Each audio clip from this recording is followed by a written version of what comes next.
So this is one of the easiest question that is asked for arguments, strengthen वाला।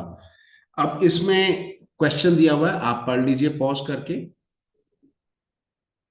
Okay, now you would have read the question. Question में जो conclusion है वो बहुत important है सारे argument का। ये डायरेक्टली स्टेट कर रहा है कि जो पॉपुलेशन सी ओटर्स की कम हो रही है उसका कारण है कि ओरकास उन्हें खा रहे हैं, क्योंकि ओरकास का जो यूजुअल मील है वो है सील्स। सील्स किसी कारण से कम हो गए हैं और उस कारण से जो ओरकास है वो अब खा रहे हैं सी ओटर्स को।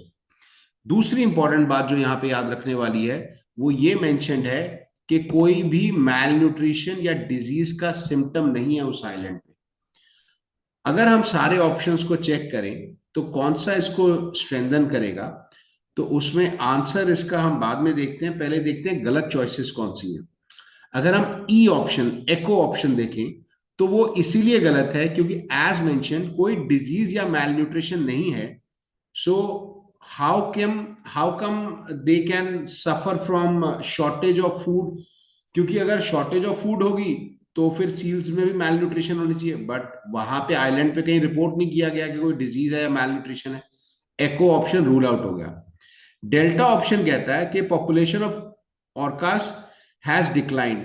ये तो बल्कि वीकन करेगा, अगर ऑर्कास कम हो गए हैं तो सी ऑटर्स बचने चाहिए, प्रीडेटर कम हो गया है तो प्रे ज्यादा हो जाएगा। जो ए ऑप्शन है, ए ऑप्शन कह रहा है कि the population of sea urchins the main food of sea otters. भाई अगर ये फूड इंक्रीज हुआ है तो ये जो फूड है वो सी अर्चिन्स जो है वो इंक्रीज हो गए हैं, तो बात सही है क्योंकि ओटर्स को खाया जा रहा है। लेकिन ये डायरेक्ट रिलेशनशिप नहीं शो कर रहा कि ओरकास ने ओटर्स को खाया। किसी भी कारण से ओटर्स की पॉपुलेशन कम हो गई होगी तो ओटर्स जिन सी अर्चिन्स को खाते हैं उसकी पॉपुलेशन बढ़ गई, बात सही है। लेकिन ये कहीं पे हमें नहीं बता रहा कि ओरकास ने उन्हें डिवोर या खाया है। अब जो ब्रावो ऑप्शन है वो कह रही है seals do not eat sea otters not do they compete with sea otters for food. यहां पे अगेन वही बात हो गई, ओरकास का कहीं पे कुछ मेंशन ही नहीं है डायरेक्टली।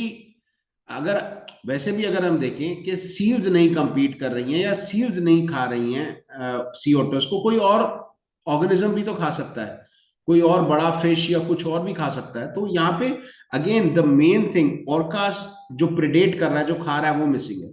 चार्ली ऑप्शन देखिए, ये क्लियरली आपको सपोर्ट कर रहा है जो आर्ग्यूमेंट दिया हुआ है, क्योंकि उतने ही सी ऑटर्स बचे हैं जो ऑर्कास की एक्सेस से बाहर हैं, उनकी नजर में नहीं आए। इसका डायरेक्ट मतलब यह है कि जहां ऑर्कास हैं वो सारे सी ऑटर्स को या ऑटर सी ऑटर्स जितने हैं उनको खा जाते हैं। लेकिन जो किसी जगह पर लेट्स से कोई अंडर द सी कोई केव है, कोई हिडन रॉक है, उसके पीछे जो रह गए, और ये बात भी सपोर्ट कर रहा है कि किसी और ऑर्गेनिज्म ने सी ओटर्स को नहीं खाया। सो डायरेक्टली ऑप्शन सी कह रहा है कि जहां ऑर्कास नहीं पहुंचे वहां सी ऑटर्स बच गए। तो डायरेक्टली जहां जहां ऑर्कास वहां वहां सी ऑटर्स का सफाया। तो ये क्योंकि आर्ग्यूमेंट को सपोर्ट कर रहा है इसीलिए उसको स्ट्रेंथन कर रहा है। Thanks for watching.